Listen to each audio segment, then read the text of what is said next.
Binuksan muli ng Land Transportation Franchising and Regulatory Board ang PUV consolidation para po sa mga tsuper at operator na hindi pa rin miyembro ng kooperatiba. Hanggang November 29 po pwedeng magpa-consolidate. Ayon sa LTFRB, pwedeng sumali ang mga tsuper at operator sa mga kooperatiba pero hindi na po pwedeng bumuo ng bagong cooperative. Maliban na lamang sa mga ruta na wala pang nakatayong kooperatiba. Sabi rin ng LTFRB, makatatanggap ng fuel subsidy ang mga magpapakonsolidate. Depende po sa minamanehong PUV ang halaga ng subsidy.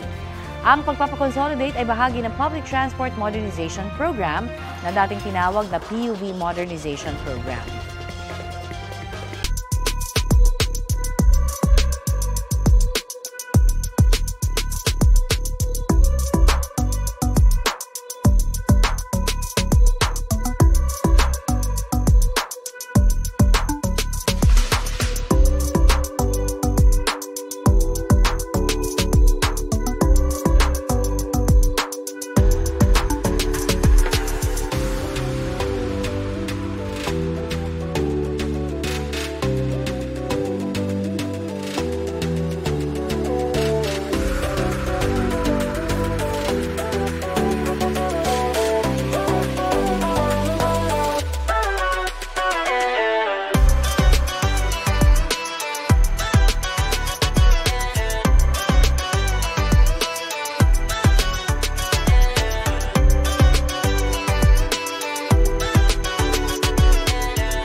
Kapuso, para sa mga maiinit na balita, mag-subscribe sa GMA Integrated News sa YouTube.